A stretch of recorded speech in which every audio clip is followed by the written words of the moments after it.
ځکه په انسانانو کې او په پیریانو کې د پیغمبر نه لوی عالم بل نی. پیغمبر الله را لېږلی د قوم د هدایت دپاره، پیغمبر الله لېږلی دی چې قوم له تعلیم ورکی، د قوم استازی. نبی علیہ السلام فرمائی کہ بعثت معلما.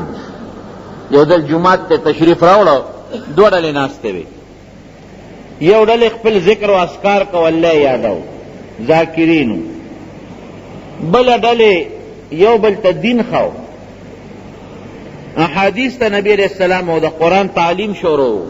مگر مدرسوں کے زمون دا علم کم علم دا خوریدو دا سلسلہ دا سے دو سلسلے وے، نو یو علم خورو ناستو او بل ڈلے اللہ یادو. حضور پاک مبارک کرانا نو ډیر زیات خوشحاله شو، وی دواړه خې ډلې دواړه ښه کار کوي، خو دې راغې واغه د علم والا ډله کې کېناسته او وی فرمایل بعثت معلما، زم د الله نه معلم لېږلی شویم چې خلکو ته دین وښیمه. نو چې دا کوم دین ښی دي سره به کېنم. دین علما دا معلوموي او ډېر زیات احادیث دي په دې کې، یو نه ډېر، کہ دا نفلی ذکر و اذکار پر نسبت باندے علم خودل یا دا بل چانا دا دین خبر ازدا کول دا ډیر لوی اجر او ډیر لوی ثواب لري، مرتبه دا فرد دا. نو زمانونو پیغمبر قوم تا معلم وی چی خلقو لا تعلیم ورکی، دین و توخی. نو چی استازی او خلقو تا دین خی خو ډیر لوی عالم شو کنا. دا خبر درسته و چې نن په مقدس مکه یعنی په بنی اسرائیلو کې د دې استاد زیما دیتا دین زخیما، دیتا ایمان زخیما، دیتا د الله کتاب تورات زخیما، زی استاد زیما. نو زمانه به خپل شاګردان څنګه زیات لوی عالمان شي، ویزل لوی عالم. الله ته دا خبره خوښه نشوه چې تا دا ز لفظ ول استعمال کړ. خبره دې ټیک ته خدا تعبیر دې خو نه کړ. تا بدا ویلو چې یاره الله لوی عالم دی، نو ما ته پته نه لګي خو الله ډېر لوی عالم دی. او دا به دې ویلو چې بس ما نه تاسو څه زده کوئ داسې د دې خبرې باندې چې دا ز لفظ انسان استعمال کړي نو په دې الله خفه کېږي. دا ز لفظ دا د الله خاصیت دی. په هر موقع کې هر کار کوونکې او په هر څیز باندې د ټولو نه زیات علم لرونکی څوک دی؟ الله دی. نو پا دے ز لفظ زکی او پوٹے دے انسان اگا بڑائی غندی لوی غندی رازی. اگرچہ حضرت موسیٰ علیہ السلام پیغمبر و دا گناہ پیغمبران محفوظ دی، خدا تعبیر و دا الفاظ دا اللہ خوخ نشو. فوراً ورطا حضرت جبریل علیہ السلام رو لے گا وی تاسو وی چی زمان لوی عالم بل سوک نشتا، وی او دا خمی اوی وی او سرشتا بلا عبد من عبادنا، زمان یو بندشتا. نو کم عالم دا علم داس یو سیز دی چې چا کې علم وی کنه نو دی به تر مرګه پورې په دې کوشش کې رواني چې ما ته لغون علم زیات ملو شي. نبی کریم صلی الله علیه وسلم ته الله سونه لوی علم ورکړي او الله قرآن کې هغه ته فرمایي چې وقل رب زدنی علما، دوا چې الله ما ته علم نورم زیات کړي. نو علم چې انسان ته ملو شو دا نه چې ګنې دنه لوی عالم بل نشته دی به لګي کوشش وکړي که ظاهری و تلوی عالم په مقدس مکه نخ کاری اتلل ګرانی خو د پخوانو علمو د کتابونو نه به یې زده کړه کوي. نو چې څنګه ورته الله فرمایل د فرشتې په ذریعه چې زمونږ یو بنده خو ستا نه زیات پوه دی، وی الله څنګه به هغه سره ملاقات وکړم چې زم ته زده کړم، ما ته د هغه د ملاقات ځای وښایه. دا خو ناشنا سړی دی، ځکه دې قوم له زه تعلیم ورکوم، زه استاد یم، نو ما نه زیات پوه بل څوک شته، څنګه به ورسره میلاو شم او دا سړی به کم ځای کې وي. رب العالمین ورتا وحی ولېږله چې مجمع البحرین د دو دریابونو د یو ځای کېدو ځای. اوس دا کوم ځای دی؟ الله ته پته ده، خو زموږ مفسرین پکې مختلف ځایونه ښیي او اکثر مفسرین لیکي چې بحر قلزم او بحر روم دا دواړه چې کوم ځای یو ځای کېږي، دا دواړه دریابونه که تاسو خیال زموږ د اټک سره دریای سند او دریای کابل دا یو ځای شوي دي. یو چوه غوندې پکې د خلک هغې ته سیل لموردي، یو دریاب د یو طرف نه راغلی دی، بل دریاب د بل طرف نه راغلی دی، دواړه دریابونه یو ځای شوي دي اټک سره. نو الله فرمایل چې دا دو دریابونه کم ځای یو ځای شوي دي، دقه ځای کې به دا سړی درته میلاویږي. الله څنګه به مونما دغه خو لوی علاقه را نښه به سي، وی ځان سره یو کب والا یو مئے کب او روی ته کا ځان سره تیلې کې واچوا خو چې کم ځای حیث ما فقط الحوت چې کم ځای کې دا کب د نرک شو دقه ځای به دا سړی وي. حضرت موسی علیہ السلام د علم په طلب کې روان شو او ځان سره یو شاگرد مرګري که یوشع ابن نون د شاگردو او تیلې غلا ورکړه هغه سره تیلې دو دواړه چې الله ورته کوم ځای ښولې دي هغې تکل باندې روان شو. زموږ علما ردینه ډېرې مسلې معلوموي او دا خبره ما د دغې مسایلو د پاره شروع کړې ده. یو ځان ته به دا نه وی چې زما نه پوه انسان بل نشته، زما نه لوی عالم بل نشته، دا د ګناه خبره ده. اوس هم بعضې انسان چې څه مسله کې دغه شي وایي مړه ما څه د توتانو پاڼې خو نه دي ویلې، ما نه تپوس خو زه ښه پوهېږم، دې په څه پوهېږي؟ ګوره دا د کبر الفاظ دي. امام مالک رحمت الله علیه نه لوی په هغه زمانه کې لوی عالم بل نو امام مالک، او د امام مالک رحمت الله علیه نه د څلوېښتو مسلو تپوس شو. ګوره د احادیث استاد دی او د دین د فقه مجتهد امام دی. د څلوېښتو مسلو تپوس ته شو، د اوو جواب یې وکړ او باقي کې وی نه پوهېږم. امام مالک وایي نه پوهېږم، او ته وایې زما نه لوی ملا بل نشته، ما ته د توتانو پاڼې خو نه دي ویلې. حضرت عمر فاروق رضی اللہ عنہ په منبر ناستو او اعلان وکوي چې خلکو به مهرونه زیات غوښتل د لونو د خویندو دپاره، خبره ډېره ګرانه شوې وه. اعلان وکوي چې یو خاص مقدار یو خو 500 درهم وی که ردې نه چام زیات مهر مقرر که سزا به ورکو، ردې نه زیات مهر به نه مقرروي. یو بوډۍ ښځه به په جومات کې شاته سب کې ناستې به وي، ښځې به راتلې چاته باندې کې شریکېدې به اپاسېده وی عمره ستا ومنو که د خدای؟ ولی خدای څه وایي؟ الله څه وایي؟ وی الله خو قرآن کې وایي چې څنګه دی قنطارا تؤدونها الیهن فلا تاخذوا منه شیئا، غالبا داسې آیت دی چې که په ډېرو مال دې ښځې له ورکړي په ټوپکو مالونه نو بیا هم ته مال دا د ښځې حق دی. نو الله خو وایي چې په ټوپکو مال هم ورکړی دی، معلومیږي دا چې په ټوپکو مال هم ښځې له ورکول په مهر کې جایز دی. او ته وایې د 500 درهمو نه زیات مهر به څوک نه ږدي. عمر فاروق باس ما د خپل قول نه رجوع چې څه م خوښه یې هغه کوي، په خپله خبره کلک نه شو چې زما دا خبره خو ټیک ده او دا دي زما رونو دا خبرې ډېرې غلطې خبرې دي، د ګناه خبرې دي چې یو سړی وي زما نه خو لوی پوه بل نشته، زه پوهېږم دا پلان کې په څه پوهېږي، دا ټولې غلطې خبرې دي. وفوق کل ذي علم علیم، د هر پوه انسان د پاسه الله بل پوه پیدا کړي، او که نینو د ټولو نه پوه ذات خو رب العالمین دی.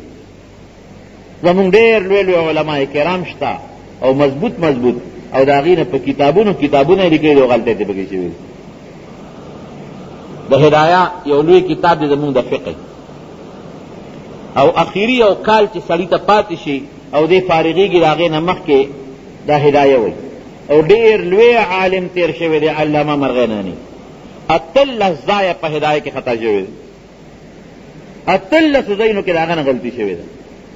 نو انسان چې وي که نه نو خامخا د انسان نه غلطي کېږي، انسان د چا پویه کمی دته به ځان ښه ښکاري، خو دا د ګناه لفظ دی. یو خو دا مسله معلومیږي چې دا به نه وی. دویم دا دی چې طلب د علم به کې، لکه ګوره موسی علیه السلام پیغمبر دی او په زړه کې د علم د طلب جذبه پیدا شو. په خپل علم باندې به ته انحصار نه کوې چې دا څه مې زده دي بس دا کافي دي، نه طلب د علم کوه. که لوی عالم درته ښکاري غلظه، او که نی د لوی علمو د کتابونو نه ځان پویوه. او دریم ځان سره په سفر کې ملګري ګرځول. یو خو نږدې سفر لکه سړی پېښور ته ځي، همچې بوډۍ وي ملګري دې نه ځي، یا چارسدي ته ځي.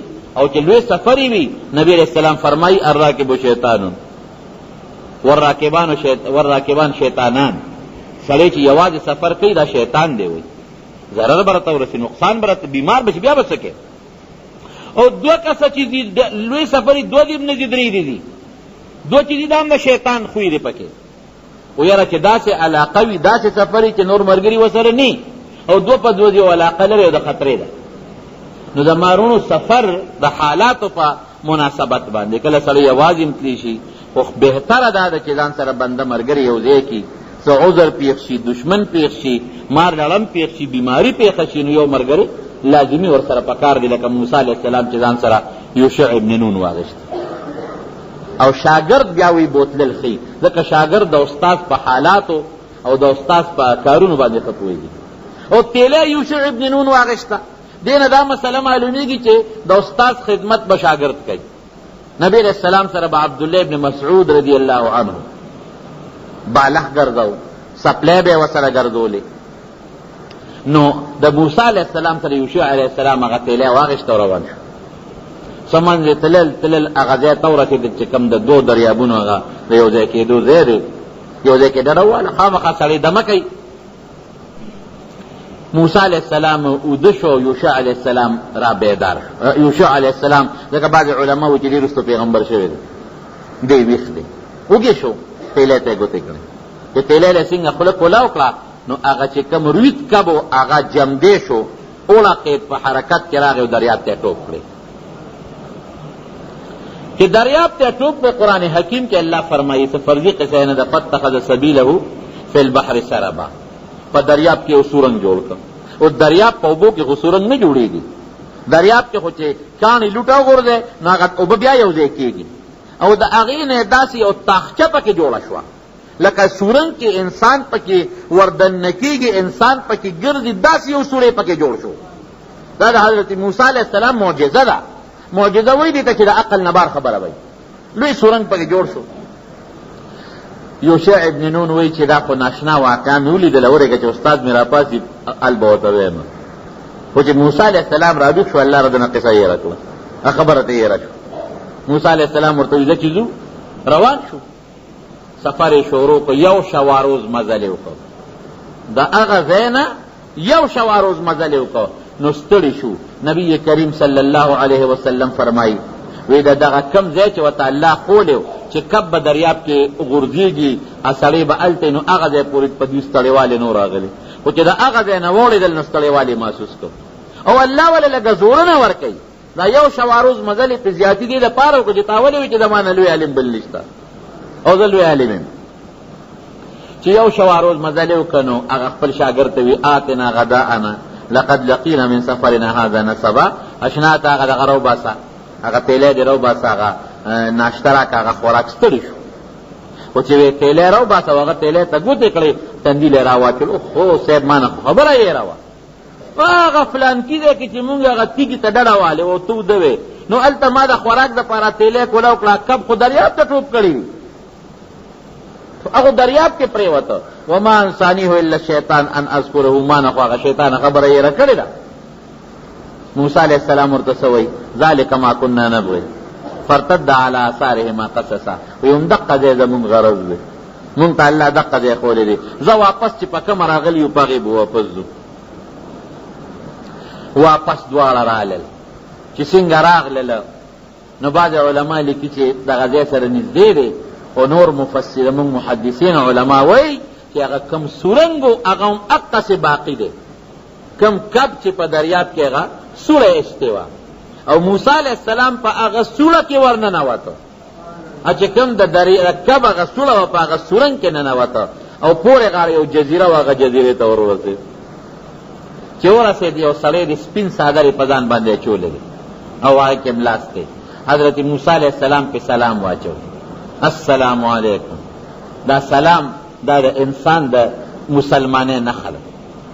حضرت آدم علیہ السلام چې کله الله پیدا کړ نو الله ورته فرمایل ورشه وی د فرشتو د غډله ناسته ده، ته ورته السلام علیکم ووایه، او چې هغې دله کوم جواب درکړي نو دا به ستا د اولاد دپاره د هرکلي او نښی.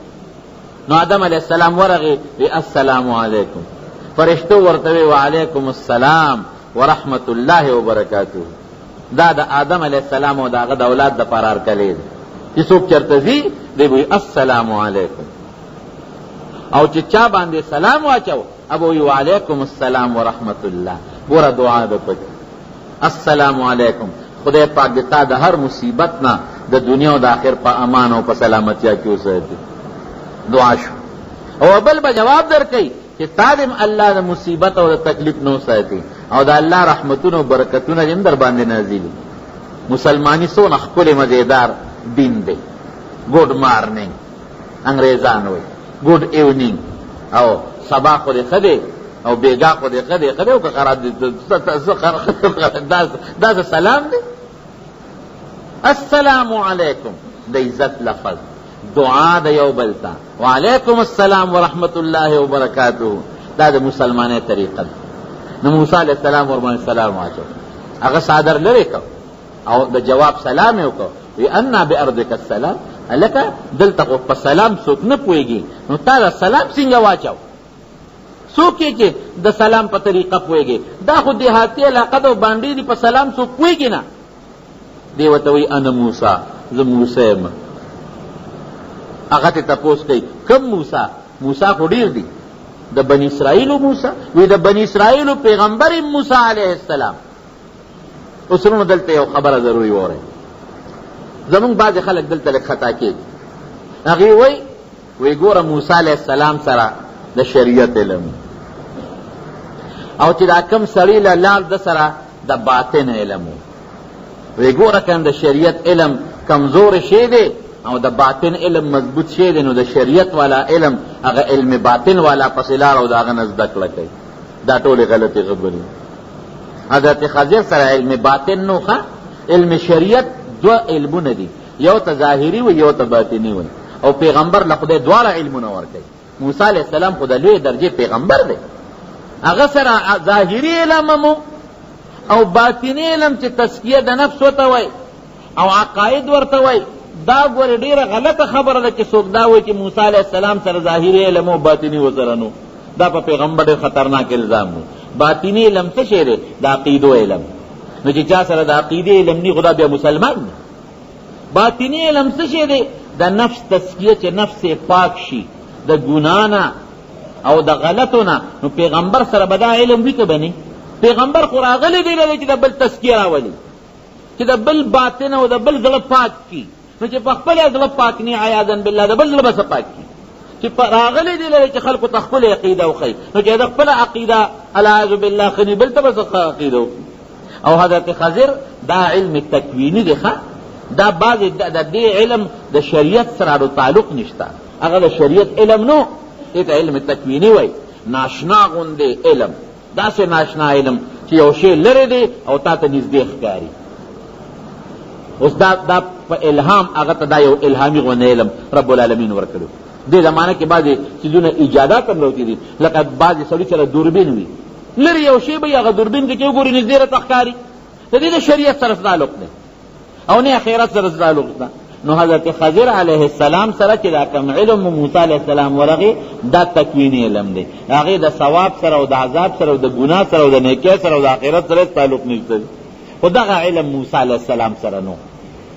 بعضې وایي خلک وایي ګوره د غیب علم و موسی علیه السلام سره د غیب علم نو، دا هم خطا خبره ده. که د غیب علم هغه سره وي، نو د موسی علیه السلام نه به دا تپوس ولې کوو چې ته کوم موسی یې؟ تپوس ته کوي ته موسی یې چې څوک یې؟ دلته خو سلام څوک نه پېژني، بیا خو ورته پته وه که نه د غیب علم ما سوا د الله نه بل چا سره نشته. کوي موسی علیه السلام حضرت خضر سره تپوس یې ته ولې کوو چې دلته خو سلام نشته، وروره سلام دې څنګه واچو؟ او بیا هغه ورته وایي زه موسی یم. وایي کوم موسی؟ وی د بني اسرائیلو موسی ما. خو بیا ورته وایي سله راغلی تپوس ته کوي. نو که هغه سره د غیب علم ویله دې تپوسونو ته ضرورت بیا و؟ قطعا نه. سله راغلی؟ وی دې له راغلی یم چې ستا نه څه زده کړم، سره نه زده کوم. او ورته څه وایي؟ وی ما نه ته څه نشي زده کولی، ما له چې الله کوم علم را کړی دی که نه، نو د هغې د زده کړې تا کې طاقت نشته، زده کولی هم نشي. او دا یو دچکی والا ورکړه، یو خوا خو ته وایي چې د ما نه لوی علم بل نشته دی، او بل خوا چې ما سره کوم علم دی هغې د زده کولو طاقت هم نشته، شاګردي هم را سره نشي کولی په دې علم. موسی علیه السلام ورته وایي نه، ما ځان سره ملګری کا، ګوره وایي زه به داسې کارونه کوم چې په هغه به ته د ما لاس نیسې. وی بالکل دا په ما شرط ولګوه. وی ښه شرط مې در باندې دا دی چې زه کوم کار کوم په ما به اعتراض نه کوي. وی بس منظور. وی نه علما دا معلوموي چې یو سړی یو ځای ته ورشي سلام دی واچي، او عالم له پکار چې سپینه جامې استعمال. ګوره حضرت خضر سپین صادر بدن د پاسه اچولې او سپینه جامې اچولې وي، او نبی کریم صلی الله علیه وسلم فرمایي خیر ثيابکم، تاسو بهتره جامه چې هغه سپینه ده، بهتره جامه هغه سپینه جامه ده.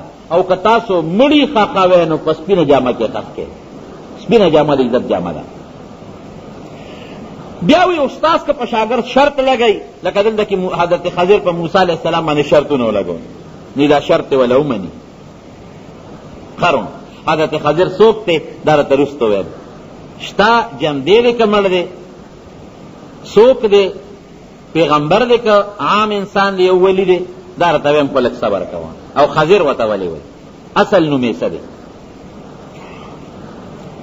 نو هغه په شرطونه ولګول. موسی علیه السلام ورته وی ډېره ښه ده. او ته څه وایي؟ وی ای موسی تا له الله یو علم درکړی دی، ګوره زما نشته، او ماله چې الله کوم علم را کړی دی هغه ستا نشته. څه مطلب شو؟ که ده سره د غیب علم وی نو بیا د غیب علم خو چې چا سره شو هغه ته پوره علم حاصل شو. بیا دا ولې وایي چې تا سره کوم علم دی دا مزره نشته؟ تاله چې الله کوم علم درکړی د تورات، ځکه پیغمبر ته ډېر لوی علم الله ورکړی، ما سره نشته، او زما علم تا سره نشته. روان شو. چې روان شو په دواړه په سفر باندې، اوس دا درې ملګري چې یو شیخ دی یا دی ورسره تللی دی یا نه، خو قرآن شریف او احادیثو کې ذکر نور نشته ده. څوک وی دی واپس کړي چې ته ځه، او څوک وی نه دی مو سره روان دی. نو یو کشته وه، دوی یې ولیدل نو خواله وله رالل. هغې دا حضرت خضر پېژنده چې دا خو یو نیک سړی دی او بزرګ انسان دی. نو کشته یې وله خواله راوسته، دی دواړه وروختل، موسی علیه السلام او حضرت خضر. چې کشته ته وختل او کشته د دریاب د منځ ته شوه، نو حضرت خضر یو تبر ته ګوتې کړې. په کشته کې خامخا څوک خشاک لځي، خو داسې علاقه وه چې ځنګلي علاقه وه، د افریقې په علاقه کې ځای په ځنګلي. نو موسی علیه السلام تبر ته ګوتې کړې، او چې تبر یې اوچت کړ د کشته د منځ یې راوبر، یو مضبوطه ډله یې د کشته نه جدا کړه، کشته یې سوری کړه. چې څنګه یې سوری کړه، موسی علیه السلام څادر راواغېسته او هغه په هغه سوري کې ومنډه. حضرت خضر یې د مټه کلک ونیو، دا دې څوک لږ خلق غر کې، موږ هم غر کې، ځان هم غر کې، کشته دې ماته کړه. حضرت خضر ورته وایي چې اخوا لاس اخوا کړه، تا ته معنی چې ما سره به زه کوم کار کوم په ما به سوال نه کوي. او هغه چې کوم څادر یې په هغه دغه کې منډلی و، په هغه سوري کې، حضرت خضر هغه څادر واخېست، اخوا ورو اوبه کوم چې را ننوځي، د اوبه خو را ننوت. او دې ورته وایي چې خلقتها لتغرق اهلها، دا کشته یې ماته کړه، خلک غر کې، هغه څادر خو غورځو، خلک نه غر کوي. دا ته معنی چې ما زه کوم کار کوم په ما سوال نه کوي.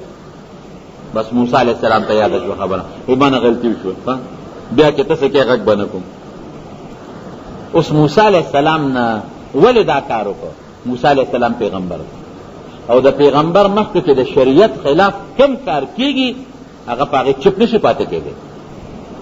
که پیغمبر په هغې چپ پاتې شو خو بیا خدا د شریعت حصه وګرځېدله. که دلته کې موسی علیه السلام غږ نه وی کړی نو بیا خو به دا د شریعت حصه وه چې وروړه پردی کشتی ماتول جایز دي، د هغې نه ډله غوښتل جایز دي. نو موسی علیه السلام فوراً په اعتراض وکړه چې دا خو په شریعت کې چې کوم د شریعت مونږ ته کوم حکم راغلی دی هغه دا چې پردي مال ته به نقصان نه ورکوئ، خلک به نه غر کوئ، کشتی به نه سوری کوئ. وروسته موسی علیه السلام ته پته ولګېده چې زه خو د الله را لېږلی ما او ده سره یو علم شته چې ما سر نشته، دې کې به خامخا څه چلي. دې کې یو مرغۍ راله د کشتۍ په دې غاړه باندې کېناسته او په اوبو کې ټونګه وواله، یو ساس کې اوبې، مرغۍ به په خوله کې څومره اوبه اخلي، یو نرۍ غوندې ساس کې. حضرت خضر موسی علیه السلام ته وایي اے موسی، وی زما علم او ستا علم او د دې ټول مخلوق علم کې را جمع کې، د الله د علم په مقابله کې دومره حقیقت هم نه لري لکه دا نرۍ ساس کې چې دې دریاب ته وګوري. دا رکوټ احساس کې چې مرغۍ په خوله کې واغېسته د دې ټول دریاب په مقابله کې څه حقیقت لري؟ څه شی دی؟ هېڅ شی هم نه لري. دارنګې د دې کل دنیا د خلقو علم کې یو ځای کې او زما او ستا د الله د علم په مقابله کې دغه ساس کې هم نه لري چې دا دریاب ته نسبت کې، او دا حقیقت دی.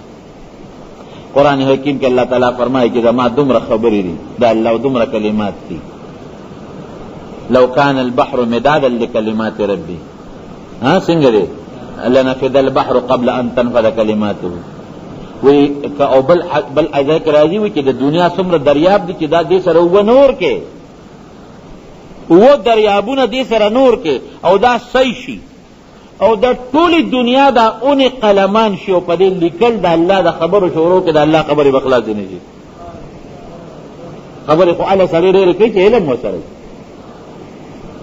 دیم یو دچکه ورکړه چې ته وایې چې د ما نه زیات پوی نشته دی زما او ستا او د دې مخلوق علم د الله د علم په مقابله کې دغه هم نه دی لکه د اساس کې چې دریاب په مقابله کې تلل یو کشته یو ځای ته ورسېدله دوی ته کوز شو په غاړه باندې روان دي ماشومان لوبې کوي واړه واړه ماشومان یو ډېر خشته ښکلې مزېدار ماشوم و پکې حضرت خضر ورغی هغه خشته ماشوم یې پکې راواخېسته ابن عباس رضی الله عنه دا حدیث په بخاري کې راوړي وی لاس باندې ولا سر له زور ورکړ دقه او دا سر یې ولا چیپړی کړ مړی کړ ماشوم یې مړ چې مړی که وینې ته روانې شي ماشوم لتې وټکولې حضرت موسی علیه السلام ورمنډه کړې حضرت خضر یې د مټه کلک ونیو اقتلت نفسا زکیة بغیر نفس دا دې څه وکړل یو ماشوم د بې ګناه مړ کړ غلط کار دې وکړ دا دې ولې وکړل اوس هغه بیا دې ته وکتل چې ظاهر کې خو ماشوم مجل شریعت نه خلاف کار دی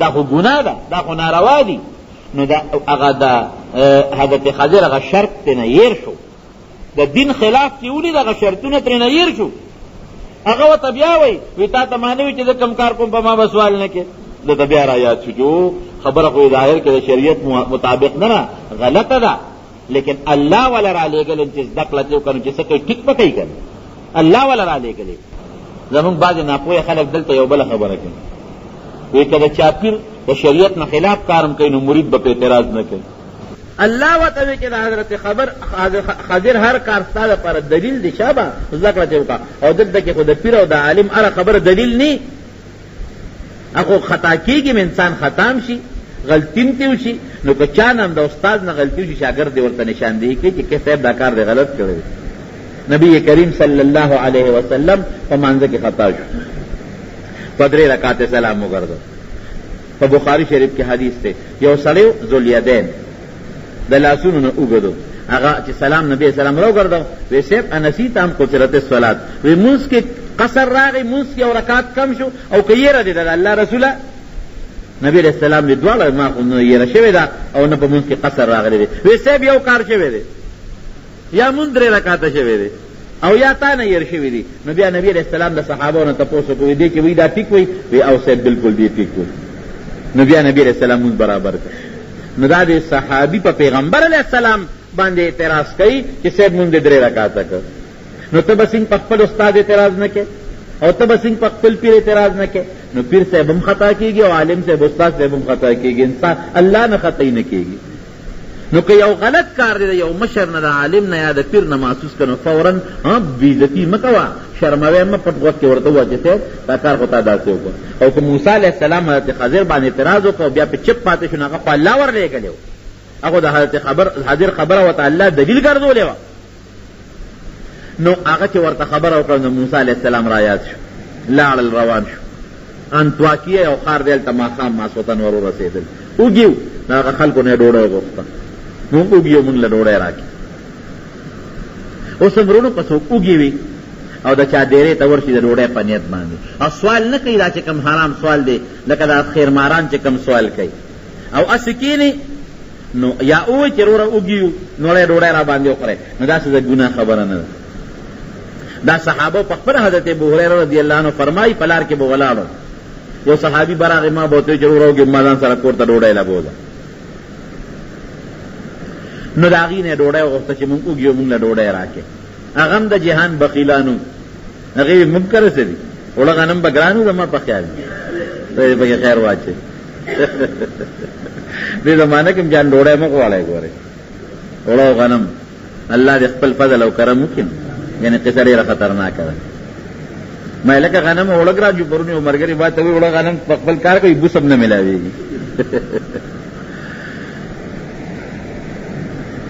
امت چې کله باغی شو کنه او قوم کله د الله نه باغی شو نو د خدای قهر او غضب بر ورځ تر ورځه په نوي شکلونو کې راځي قوم د الله نه باغی دي خلق د الله نه باغیان دي نو کله به در باندې غنم ګرانېږي او کله به در باندې اوړه ګرانېږي کله به در باندې تیل ګرانېږي او کله به در باندې جوار ګرانېږي او لا خدای د نورو مصیبتونو نه محفوظ وساتي کومې زلزلې او قصې پسې چې راځي دې سره بیا هم ګزاره نه کېږي هغې سره ګزاره نه کېږي نو خدای زمونږ په زړه کې د اسلام او د ایمان تابعداري پیدا وي. بهر کفرونو هغې ډوډۍ ورنکړه، چې ډوډۍ ورنکړه نو په لاره روان دي. په دغه کلي کې یو دیوال دی، هغه را کوک شوی دی او قریب دی چې غورځېده. حضرت خضر ورغی علیه السلام او دیوال ته لاس کېښوده، نه یې دی دیوال ته ګوتې کېښودې، دیوال یې برابر. موسی علیه السلام ورمنډه کړې او لاس یې وله کلک ونیوه. وی ته دې خلکو له دیوالونه نیغی او مونږ له انوړی ډوډۍ را نه کړو، ښه ته ورسره ښه ولې کې. او ورته وی بس هذا فراق بیني و بینک سأنبئک بتاویل ما لم تستطع علیه الصبر.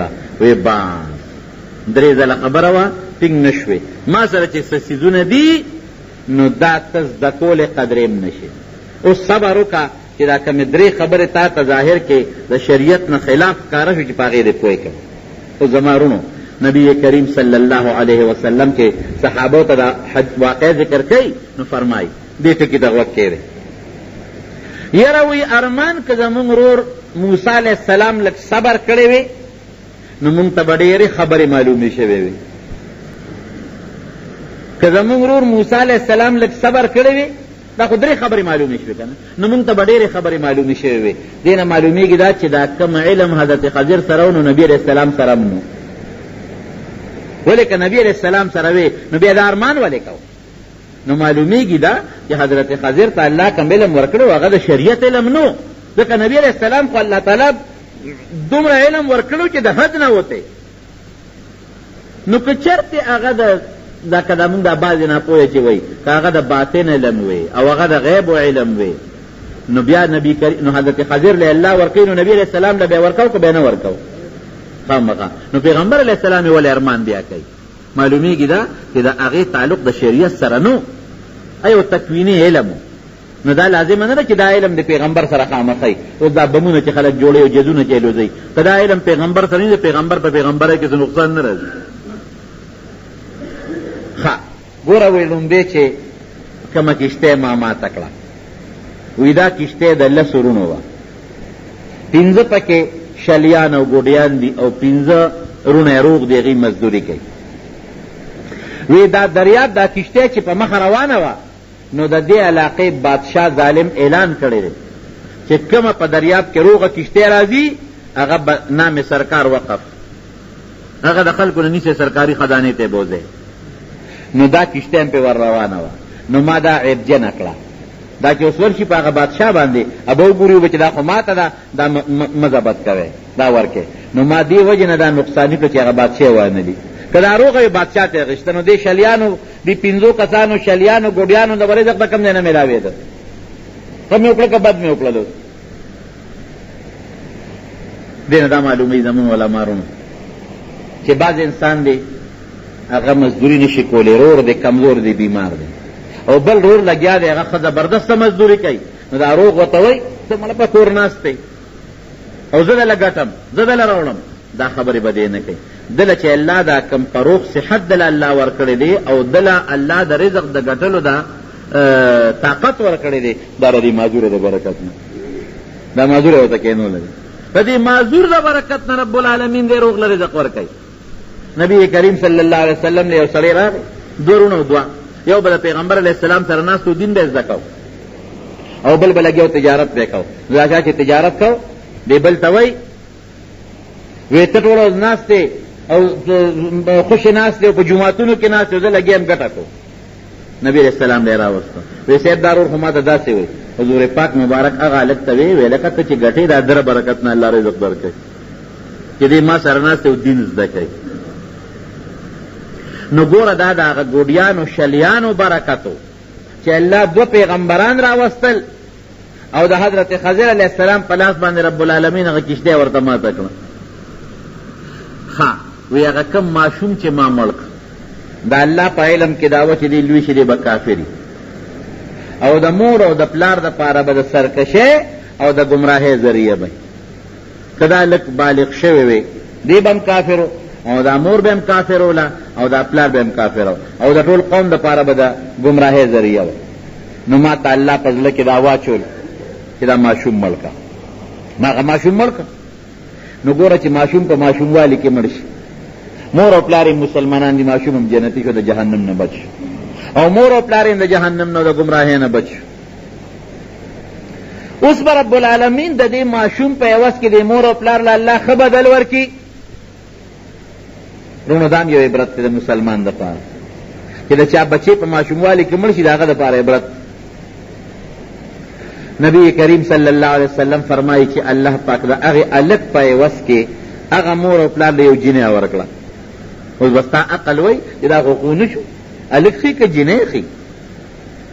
مونږ خو په هلکانو خوشحالېږو، په جنکو هلکه سړي خفه کېږي.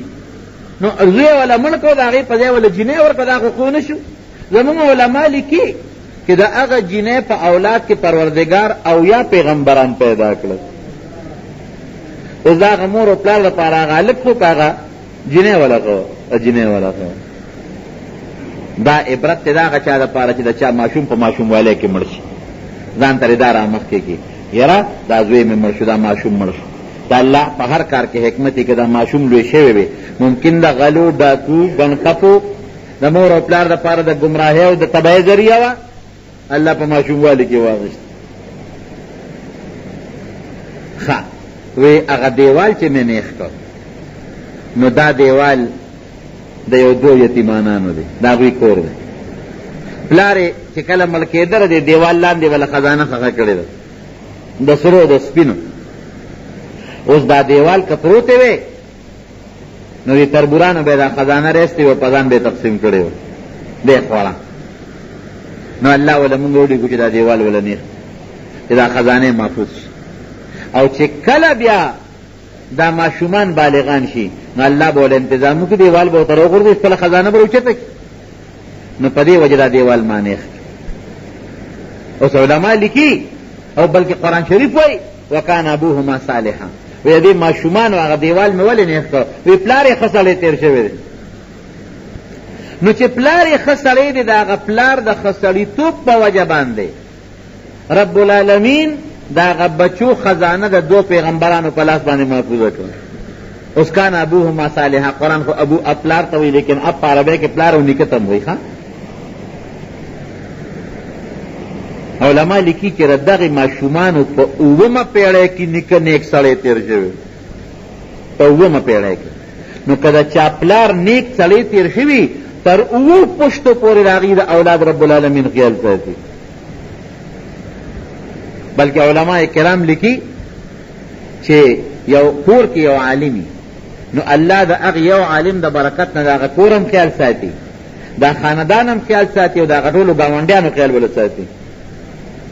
یو ډېر لوی بزرګ تېر شوی دی، شبلي رحمه الله، لوی بزرګ تېر شوی دی. د هغه د خولې نه چې ته ناست یو ځل دا خبره ووتله، وی خلکه ګورې سم شی، وی په تاسو کې چې زه موجود یم ګورې د الله رحمت یم. چا وخندله، چا پورې ټوکې وکړلې، هغه شبلي وفات شو رحمه الله. چې وفات شو په دې مازدیګر ښخ شو، د شپې دشمن راغی په وطن یې حمله وکړه، ښځې هم د قوم نه بوتلې، بچي هم ترې بوته، مالونه هم ترې یوړل. خلکو وی واقعي چې حضرت شبلي رحمت الله علیه په مونږ کې د الله تعالی رحمت و، چې دی و زمونږ کورونه محفوظ و، چې دی مړ شو لا مونږ شپه نه را تېره کړه چې د دشمن ډاکه راله مونږ یې برباد کړو. نو چې پلار نیک سړی تېر شوي تر 9 پیړو پورې د هغې د اولاد او د نسب رب العالمین خیال ساتي. او چې پلار ګنده وي نو 9 پشتو پورې 9 پیړو پورې اولاد د هغه سپېره وي، سپېره. دا 3 کار او موسی علیہ السلام دا صرف دا ورته ښوله چې ګوره ځان ته پوره پوی مه وه چې د ما نه زیات پوی. اوس که زه وایم چې د ما نه خو زیات پوی نشته نو غلط به وی، دروغ به وي، ځکه په علماو کې هم لوی علما شته. او بل داسې څیزونه دي چې هغه موږ نشو کولی، اوس ریډیو زه نشم جوړولی، لوډ سپیکر زه نشم جوړولی، بلف نشم جوړولی، د بجلی په کار نه پوهېږم، په دې بل سړی ښه پوهېږي. خرم اوس حضرت خضر څوک و؟ څوک وایي دا د آدم علیه السلام زوی و، څوک وایي د آدم علیه السلام نوسی و، څوک وایي دا الیاس علیه السلام پیغمبر و.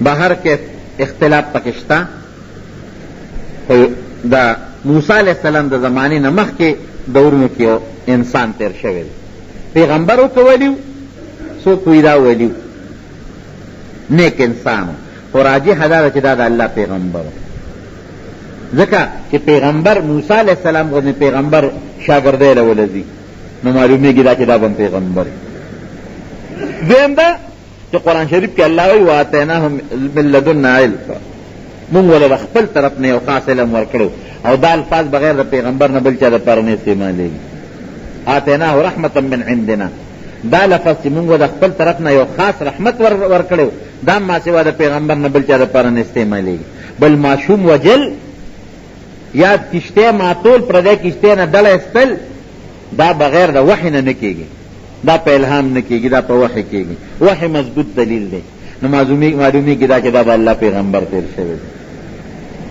جمدې د کمل دی اوس شته که نشته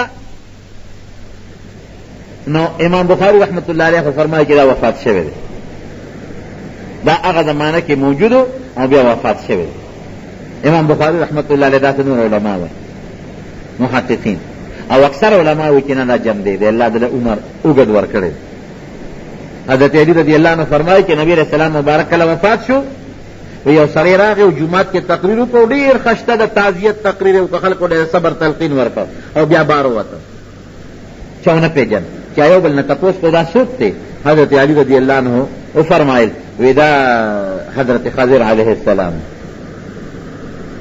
او بعض علما وایي چې کله دجال راشي نو دجال به یو سړی راونیسي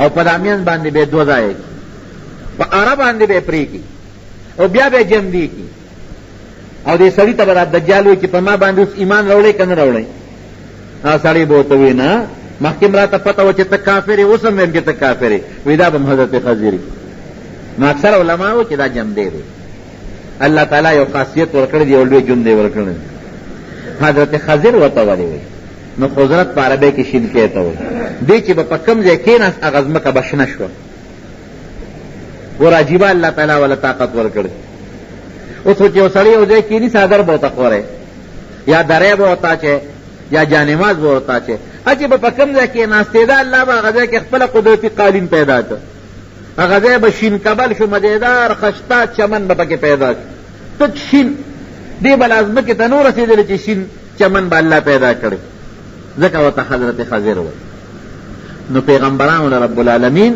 ډېر لوی قدرتونه ورکړي ډېر طاقت ورکړي دا طاقت او قدرت او دا علم دا د الله له طرف نه دا ولا الله ورکړي نو دا یو څو ضروري خبرې وي په دې دغه کې واقعه کې نو د دې خبرو د دې مسایلو دپاره مې دا واقع درته ذکر کړه یو ته بل هم یو مسله معلومیږي چې مال یو سړی په حلاله جمع کوي نو دا منع نه دي یا جایز دي ځکه چې هغه خزانه د هغه ماشومان او هغه پلار هغه نیک سړي ولا دیوال لاندې هغه کړې وه نو که مال جمع کول منع وي نو بیا ولا هغه نکاح خزانه ولې ښودل او د حضرت خضر علیه السلام په او د موسی علیه السلام په ذریعه باندې ولا الله تعالی هغه خزانه ولې محفوظ کوله دا یو څو خبرې ترې نه معلومې شو خو د ټولو نه بنیادي څیز دا دی چې یو سړی به ځان ته لوی سړی نه وایي یو سړی به ځان ته ډېر پوه سړی نه وایي یو سړی به ځان ته ډېر ښکلی سړی نه وایي یو به سړی به ځان ته ډېر اوچت سړی نه وایي کبر به نه کوي لویي به نه کوي او که یو سړی دی هم لوی خو الفاظ به هغه نه استعمالوي چې د هغې نه